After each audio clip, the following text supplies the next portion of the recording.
What if every time you shared your problems, you were unknowingly giving away a piece of your own power? Picture this. You're sitting with a friend, a coworker, anyone who will listen, and you begin to unload. The stress from work, the frustrations of a relationship, the quiet chaos of your inner world.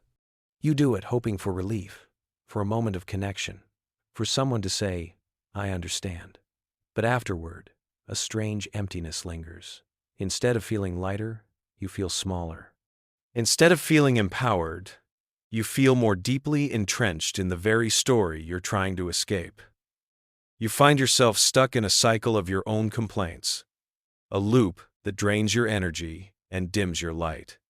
This is a quiet crisis that millions experience, the belief that venting is healing, when in reality, it can be a subtle trap. Carl Jung, one of the most profound thinkers in the history of psychology, taught us about a journey he called individuation. This is the sacred process of becoming your most whole, authentic, and powerful self. It's about integrating all the parts of you, the light and the dark, to forge a resilient and centered identity. And here is a truth that might feel uncomfortable at first. The habit of constantly telling people your problems is often a direct obstacle to this journey. It doesn't help you grow, it holds you back, tethering you to a narrative of helplessness. Welcome to Mind Decode Explained. Today, we delve into a difficult but liberating topic: why you must stop telling people your problems. This isn't about bottling up your feelings or suffering in silence.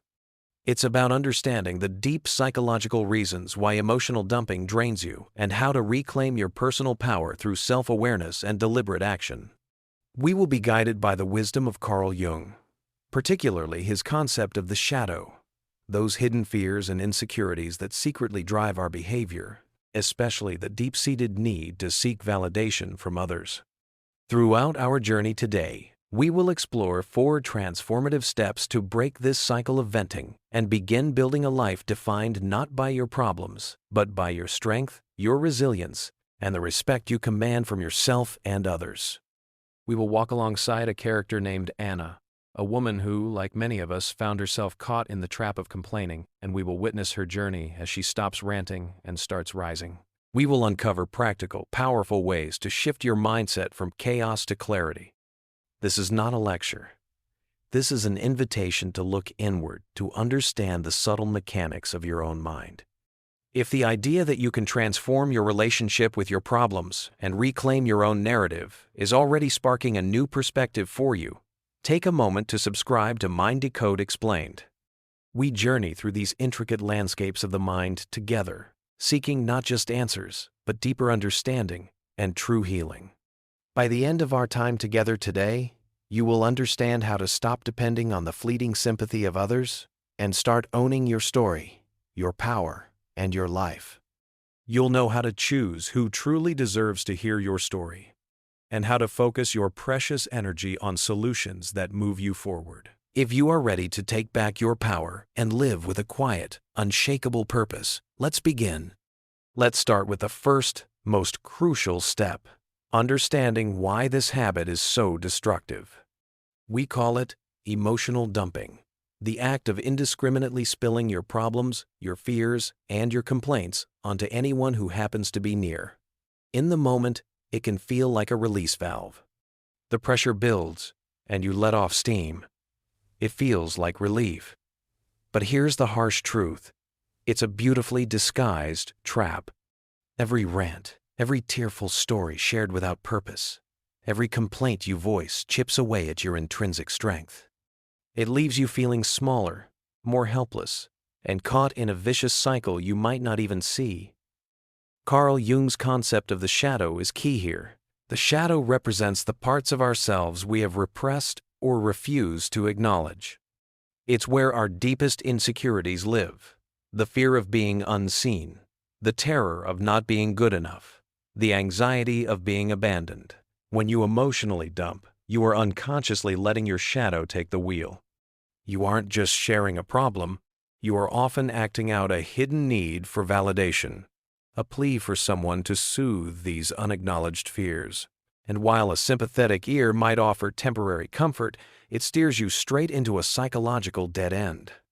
Emotional dumping is far more than just venting. It's a behavioral pattern that tricks your mind into believing you are processing your problems when, in fact, you are reinforcing them. Imagine you are carrying a heavy backpack filled with rocks, each rock representing a problem. Each time you stop someone to complain about the weight of the backpack without any intention of finding a way to remove the rocks, you aren't actually lightening your load. You're just describing how heavy it is, over and over. In doing so, you are solidifying its weight in your own mind and in the minds of others. Psychologically, you are practicing the state of being burdened. The fleeting sympathy you receive is like a momentary painkiller. It numbs the ache, but it does nothing to heal the wound. In fact, it can become addictive. The more you seek that external validation, the more you reinforce the underlying belief that you are incapable of handling the weight yourself. You begin to believe that you need others to make you feel okay. This creates a dependency where your problems become the currency you use to purchase connection. Over time, your problems can inadvertently become your identity and your personal power. The fundamental ability to shape your own life and author your own story slowly and silently slips through your fingers. Let's make this tangible with the story of Anna. Anna is a 29-year-old graphic designer in a competitive firm. She was bright, talented, but perpetually stressed. Her colleagues knew her as the person who was always going through something. Whether it was a micromanaging boss, an impossible deadline, or a personal struggle like a painful breakup, Anna would share it all, unfiltered, at the office coffee machine or during lunch breaks. "You won't believe what my boss said. Now," she'd begin, her voice filled with exhausted frustration. "I can't believe he ghosted me after 3 dates," she'd lament to a coworker who was just trying to eat their salad. In the beginning, her colleagues were kind. They'd offer nods of sympathy, a quick, "That's awful," or a pat on the shoulder. It gave Anna a fleeting sense of solidarity. But as weeks turned into months, she began to notice a subtle shift. Her coworkers' responses became shorter. Their eyes would glaze over. Sometimes, they'd see her coming and suddenly remember an urgent email they had to send. The very connection she was seeking through her complaints was dissolving. Her rants didn't solve her problems. They didn't make her boss less demanding or her dating life less complicated. Instead, they made her feel more isolated and more stuck. Her confidence, once a source of strength, began to dwindle.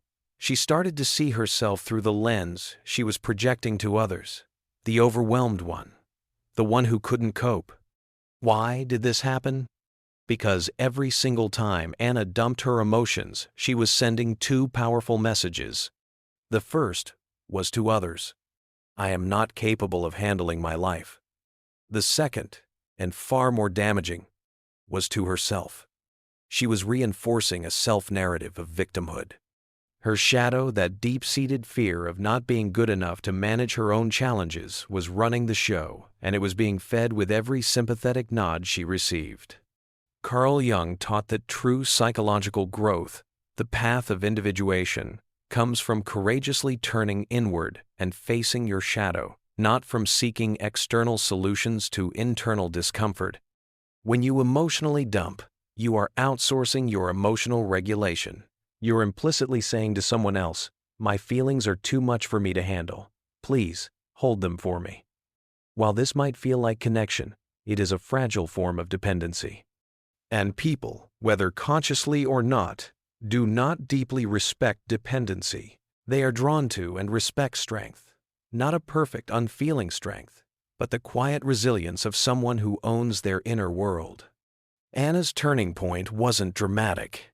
It was a quiet moment of clarity. One evening, after a particularly draining day of complaining to anyone who would listen, she felt more empty than ever. She stumbled upon an article about Jung's idea of individuation, the journey of becoming a whole, integrated self. A line stood out to her. "Until you make the unconscious conscious, it will direct your life, and you will call it fate." She realized that her constant venting wasn't just a habit. It was her unconscious fear of failure directing her life. It was keeping her locked in a victim mindset, a fate she was choosing every day. So, she decided to try an experiment. The next time her boss sent a frustrating, last-minute request, her first instinct was to grab her phone and text a friend to complain. But she stopped. She put the phone down. Instead, she opened a blank document on her computer and wrote down her feelings. I feel angry. I feel disrespected. I feel powerless. Then, she asked herself a new question, a question she had never asked before. What is one thing, just one small thing I can do about this that is within my power? She couldn't change her boss, but she could change her response.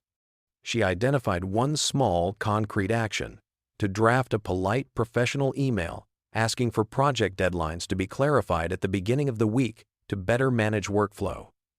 It was terrifying. Her heart pounded as she hit send. But to her complete surprise, her boss replied an hour later, "Good point, let's do that." In that moment, Anna felt a spark of control, a sense of agency she hadn't experienced in months. It was small, but it was real, and it was hers. Over the following weeks, she continued this practice. She stopped unloading her problems and started dissecting them in private. She turned her complaints into questions, and her questions into actions. Her colleagues began to notice the change. The weary energy around her was replaced by a calm, focused confidence. They started coming to her not for a dose of drama, but for her input on projects. They saw her not as a victim of her circumstances, but as a navigator of them. By starving her shadow of the external validation it craved, and instead facing her fears with small, courageous actions, Anna began to reclaim her power. This is the hidden danger of emotional dumping. It's not about what you're saying to other people, it's about the story you are telling yourself. Jung believed that our psyche, our very soul, is shaped by the narratives we live by. When you repeatedly vocalize your problems without a commitment to solving them, you are training your brain to see you as powerless. You are not just venting, you are actively rehearsing a narrative of helplessness. The more you rehearse it, the more your brain believes it. It becomes a self-fulfilling prophecy. Your brain's reticular activating system, the filter that decides what you pay attention to, begins to scan your world for evidence that confirms this story.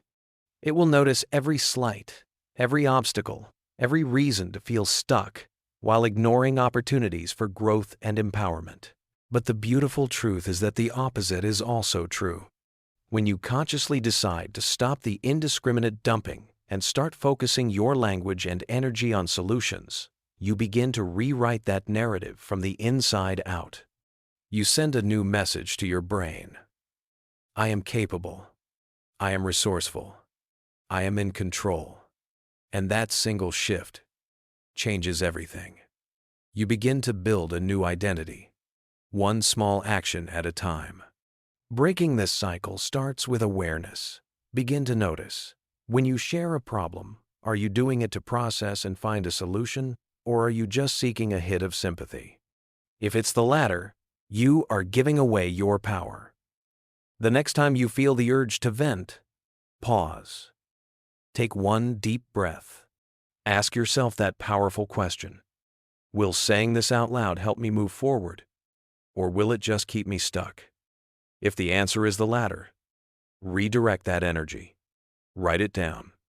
Go for a walk, and most importantly, confront your shadow with gentle curiosity. Ask, what am I really afraid of right now? What am I hoping to get from this person? Honesty here is not about self-criticism. It's about liberation. Emotional dumping may feel like a release, but it is a leash. It tethers you to your problems and keeps you walking in circles. Jung's wisdom reminds us that true power lies not in avoiding our darkness, but in integrating it.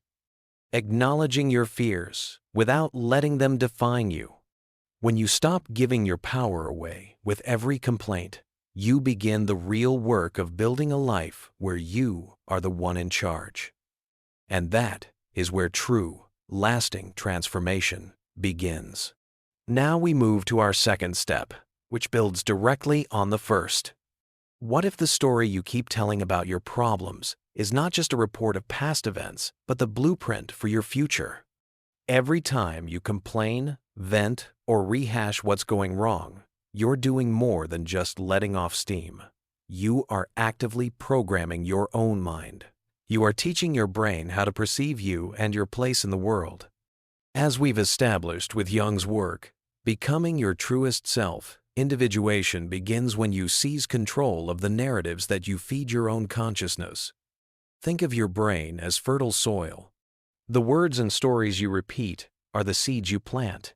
If you constantly sow seeds of struggle, overwhelm, and powerlessness, you cannot be surprised when that is the only harvest you reap. You are, quite literally, building a mental prison with the bricks of your own complaints, rather than paving a path to freedom. Let's revisit this idea with another story. Meet David, a 32-year-old freelance writer who felt perpetually trapped in a feast or famine cycle of stress. Whenever a client rejected a pitch, requested endless revisions, or paid an invoice late, his immediate reaction was to call his best friend, Mike. This client is an absolute nightmare. He'd declare, "I'm drowning in deadlines. I'll never get ahead." For months, David's conversations with Mike became a predictable loop of professional grievances. He believed he was just getting things off his chest, a healthy part of their friendship. But he started to notice a disturbing trend. The more he vented about his struggles, the less confident he felt in his abilities. His proposals to new clients began to sound hesitant, almost apologetic. His creative work, once a source of joy, started to feel like a chore. Why was this happening? Because David's constant complaining was not just a description of his reality, it was the construction of it. He was wiring his brain to interpret every challenge, every piece of feedback, as definitive proof that he wasn't cut out for this work. His shadow, the gnawing fear of failure and of being an imposter, wasn't just in the passenger seat anymore. It was writing the script of his entire career. One day, while listening to a podcast on depth psychology, David heard a quote from Jung. "I am not what happened to me. I am what I choose to become." It struck him like a bolt of lightning. He realized that with every complaint, he was choosing to become his problems. He was identifying with the struggle, not with his potential. He decided to make a radical change. The next time a client sent back a draft with extensive, frustrating revisions, his hand automatically reached for his phone to call Mike. But he stopped. He put the phone down and asked himself a different question. What story am I about to tell? Is this story empowering me or limiting me? He opened a journal and, for the first time, separated the feeling from the narrative. He acknowledged his frustration. "I feel annoyed and undervalued by these requests." But then, he deliberately shifted to a new narrative, one focused on agency and solutions. This client feedback is challenging, but it's an opportunity to learn how to manage difficult expectations. What is one thing I can do to make this process smoother? He decided to create a clear revision limit clause for his next contract. Over the next few months, David's entire energy shifted.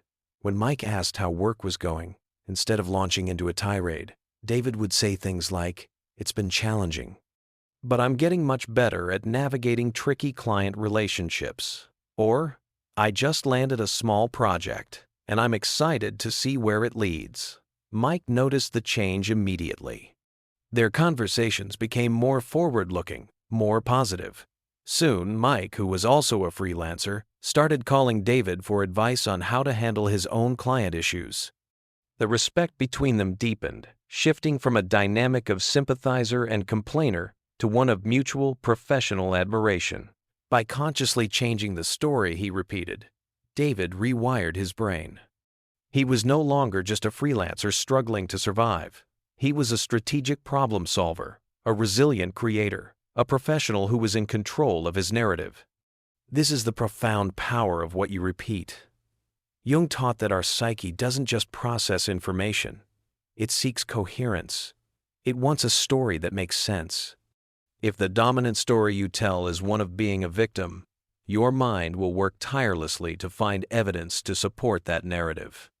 But when you start telling a story of growth, resilience, and capability, your mind will start looking for opportunities to make that story true. You are literally building a new mental blueprint for your life. You're sending a clear message to the deepest parts of your brain. I am capable. I am learning. I am moving forward. And your brain, your loyal servant, listens. It begins to notice solutions where it once saw only problems. It sees you as someone who rises, not someone who rants. So, how do you begin to consciously rewrite your story? First, you must become the observer. Catch yourself in the act. The next time you're about to vent, pause and listen to the words you're about to use. Are they words of defeat or words of possibility? Are you describing a dead end or a detour? Second, practice the art of reframing. This isn't about toxic positivity or pretending problems don't exist. It's about shifting your linguistic focus from the problem to your response. Instead of saying, "I'm so stressed out by this workload," try saying, "I'm currently navigating a high-demand period and figuring out how to prioritize." Instead of, "Life is so unfair," try, "I'm facing an unexpected challenge and I'm looking for a way through it." These small shifts are not mere semantics. They are powerful signals to your brain that you are an active agent in your life, not a passive recipient of its hardships. Third, use a journal as a processing tool before you use another person. Writing allows you to pour out the raw emotion without cementing it into a public narrative. Get the frustration out on the page, and then, after the emotional storm has passed, look at it with clear eyes and ask that magic question: what's one thing I can do to move forward? Finally, begin to consciously practice telling a new story, especially to yourself. Celebrate your wins, no matter how small. Acknowledge your progress. Tell a trusted friend, "You know, I was really stressed about that presentation, but I took it one step at a time, and I handled it." This does more than just report an event. It reinforces your new, more powerful identity in your own mind and in the social world. The third step on our path to reclaiming power is perhaps the most countercultural, embracing the idea that no one can or should care about your problems as much as you do. This sounds harsh. It seems to fly in the face of everything we've been told about friendship, support, and vulnerability. But at its core, it is an idea of profound self-respect and empowerment. When you constantly seek external validation or solutions for your internal struggles, you are operating from a flawed premise that someone else's concern is the key to your peace. The truth is, while others can offer empathy and support, they cannot carry your emotional weight for you. The ultimate responsibility for your inner state, your challenges, and your growth rests squarely on your own shoulders. To place that burden on others is not only unfair to them, but it is a deep disservice to your own potential. Let's dismantle a common misconception here. This is not an argument for bottling up your emotions or adopting a stoic, unfeeling facade. Vulnerability is essential for deep human connection. The work of researcher Brené Brown has brilliantly highlighted how vulnerability is the birthplace of joy, belonging, and love. However, there is a vast and crucial difference between genuine vulnerability and emotional dumping. Vulnerability is sharing your feelings and experiences with people who have earned the right to hear them, in a context of trust and mutual respect. It is purposeful. Emotional dumping, on the other hand, is indiscriminate. It's using people as emotional wastebaskets, often without their consent, and without any intention of taking personal responsibility for the issue at hand. Brené Brown herself emphasizes this distinction, noting that we must be selective about who we share our stories with. True strength lies in discerning the difference. Think of it this way: your life story is a sacred text. Would you hand over the most important, challenging chapters of that text to just anyone on the street to scribble notes in the margins? Of course not. You would entrust it only to those who you know will handle it with care, respect, and wisdom. A trusted therapist, a life partner, a mentor, or a lifelong friend who has proven their loyalty. When you vent to casual acquaintances, coworkers, or anyone who will listen, you are devaluing your own story. You are treating it as common gossip rather than a sacred narrative. This act subtly communicates to yourself that your problems are not worthy of deep, focused attention, but are merely content for casual conversation. Furthermore, it's a simple reality of the human condition that everyone is the main character in their own life's movie. They have their own plot, their own struggles, their own goals. While a good person will feel sympathy for your plight, their primary focus will and must always return to their own narrative. They cannot invest the same level of energy, thought, and strategic planning into your problems as you can. Expecting them to is setting yourself up for disappointment and resentment. When you tell a coworker about your financial worries, they might feel bad for you for a moment, but then their mind will inevitably wander back to their own mortgage payment, their child's tuition, or their upcoming project deadline. They do not have the bandwidth to solve your life. Only you do. Accepting this truth is not cynical. It is liberating. It frees you from the exhausting and fruitless quest for a savior. It allows you to stop waiting for someone else to give you permission, advice, or the magic solution, and instead to turn your gaze inward to the one person who has been with you every step of the way and who holds all the keys, you. When you fully accept that you are the primary caretaker of your own well-being, a massive shift occurs. You stop seeing your problems as things to be offloaded and start seeing them as challenges to be met. The energy you once spent seeking an audience can now be redirected into seeking solutions.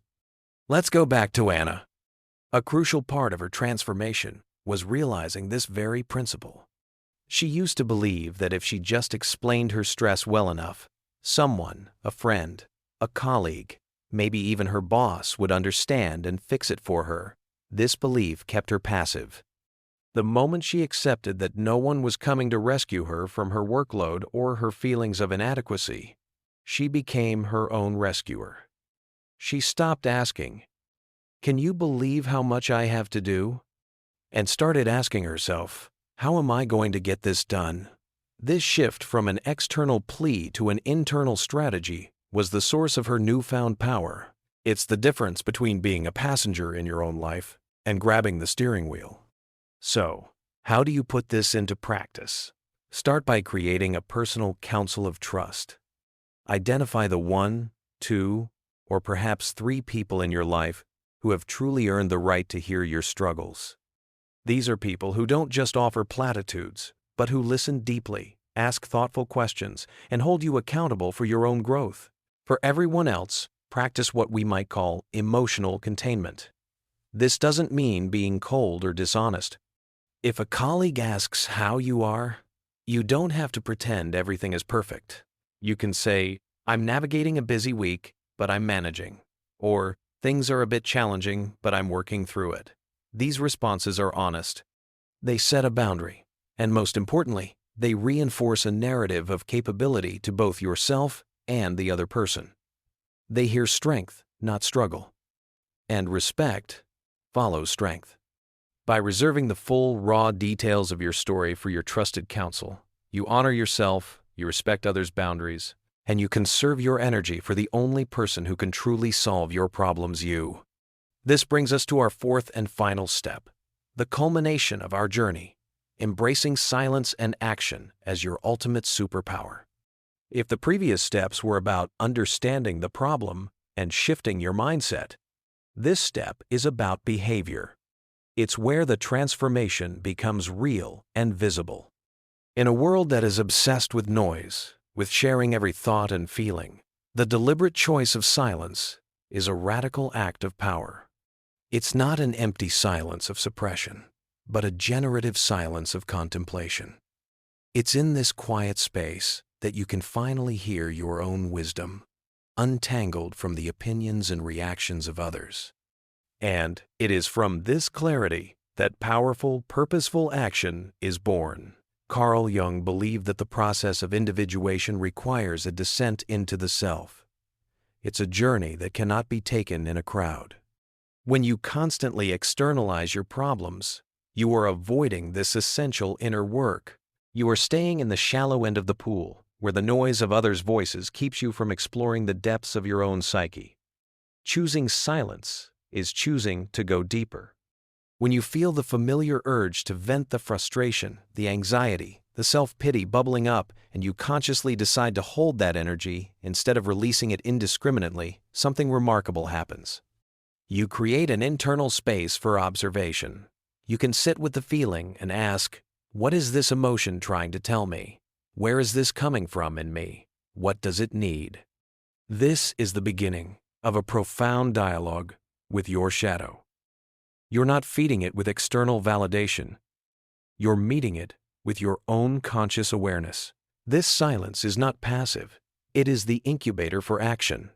Once you've allowed the emotional storm to pass and have gained some clarity, your focus must shift immediately to the question, what is one small, tangible action I can take right now? This is the antidote to the paralysis of complaining. Venting keeps you focused on the problem. Action moves you toward the solution. The action itself doesn't have to be monumental. In fact, small, consistent actions are far more powerful than grand, empty gestures. If you're overwhelmed by a messy apartment, the action isn't clean the whole house, it's wash one dish. If you're intimidated by a huge project at work, the action isn't finish the project, it's write the first sentence of the outline. Consider the story of Emily, a 30-year-old nurse working in a high-stress, often toxic hospital environment. For years, her daily routine included venting sessions with her fellow nurses in the break room. They would complain about understaffing, difficult patients, and unsupportive management. This place is a nightmare, they'd say. I can't take another shift like that. The complaints bonded them in shared misery, but they changed nothing. In fact, they amplified the feeling of hopelessness, making every shift feel even more draining.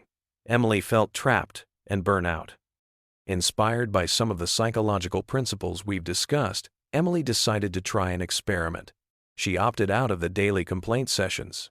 During her breaks, instead of joining the chorus of negativity, she would find a quiet corner, put in her headphones, and just breathe. She used that silence not to suppress her feelings, but to process them. In her journal, she'd ask herself, what is within my control here? She couldn't change the entire hospital system, but she could change her small corner of it. Her first action was simple. She reorganized the chaotic supply closet on her floor to make her own shifts run more smoothly. It was a small thing, but it was hers. Seeing the positive result, she felt a flicker of empowerment. Her next action was to formally request a schedule change to give her more recovery time between difficult shifts. It was approved. Emboldened, she started looking for bigger solutions, eventually applying for a position on the unit's nursing council, where she could have a real voice in advocating for policy changes. Her co-workers noticed the shift. They saw that Emily was no longer participating in the cycle of complaints. At first, they thought she was just withdrawing. But then they saw the results of her small actions. They saw the organized closet. They heard about her schedule change. And they saw the calm determination with which she now approached her work. They stopped seeing her as a fellow sufferer and started seeing her as a leader. Her silence had given her clarity, and her actions had given her undeniable credibility. She hadn't just survived her job. She was actively shaping it. That is the magnetic power of silence and action. It commands a different kind of respect than sympathy ever could. People are drawn to those who, instead of describing the chaos, quietly create order. Someone who chooses focused action over frantic excuses is someone who is in charge of their own reality. I invite you to try this challenge for just 1 week. For the next 7 days, every time you feel the urge to complain about a problem to someone who cannot help you solve it, make a different choice. Choose a moment of silence instead. Take a few deep breaths. Then, Identify one single tiny action you can take to move the needle, even if it's just by a millimeter. If you're stressed about your finances, the action is to spend 5 minutes looking at your bank statement. If a relationship feels heavy, the action is to write down what you truly want to say before having a conversation, instead of ranting to a third party. At the end of that week, notice how you feel.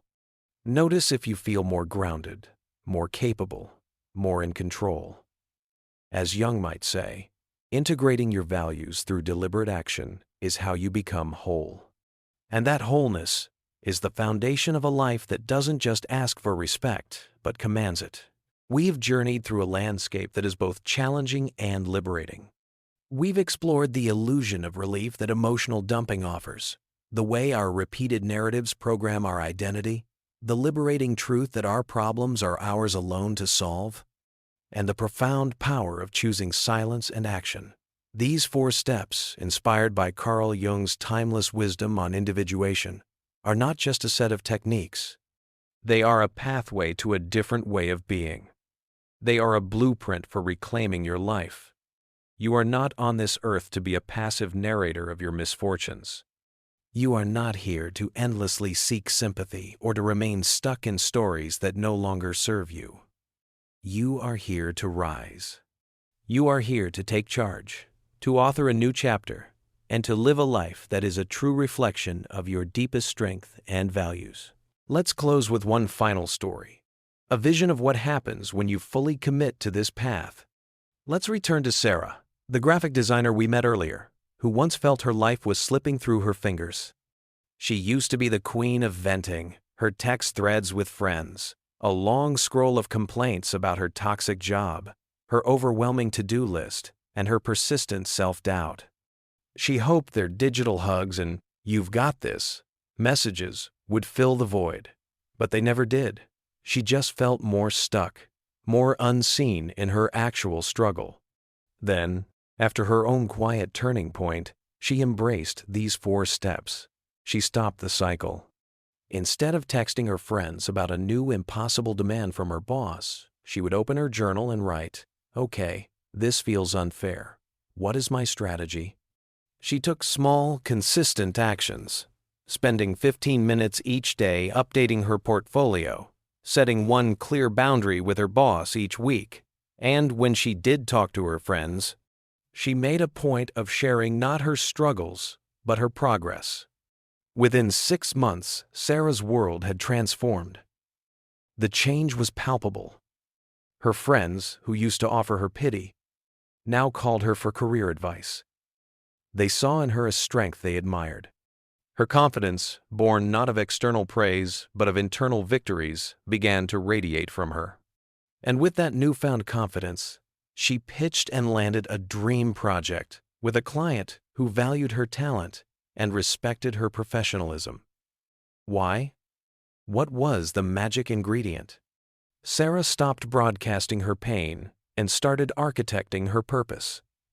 She became the person Jung envisioned in his work on individuation: whole, resilient, and quietly magnetic. That is the life that is waiting for you when you embrace this journey. You are not just breaking a bad habit of venting. You are fundamentally rewriting your story. You are stepping into a version of yourself that does not need constant validation because you validate yourself through your actions. A version that doesn't beg for sympathy because you offer yourself compassion and strategy. A version that doesn't wait for permission to shine because you are your own source of light. As Jung might say, this is your journey of individuation. And every choice to stay silent, to act, to own your narrative, brings you one step closer to the magnificent person you were always meant to be. So, what is your next step? Not tomorrow, not next week, but right now. Pick one small, concrete action from our discussion today. Perhaps it's committing to journaling before venting. Perhaps it's reframing one recurring complaint into a solution-focused statement. Or perhaps it's simply identifying your trusted counsel and vowing to honor your story by sharing it more selectively. Choose one and begin today. And as you do, simply notice how the world, and your place in it, begins to shift. If this exploration has resonated with you, don't let the insight fade. Subscribe to Decode Explained and click the notification bell so you never miss a guide to unlocking your most authentic and powerful self. Share this video with someone you care about, who you feel might be ready to hear this message. A friend, a family member, a colleague who is ready to stop venting and start rising. And finally, I invite you to make a commitment in the comments below. What is one problem you will stop sharing indiscriminately and start solving proactively today? Let's spark a conversation. A movement of people who choose the quiet power of action over the loud noise of complaints. Your journey to a life of profound strength and purpose starts with this single step. Make it an unstoppable one.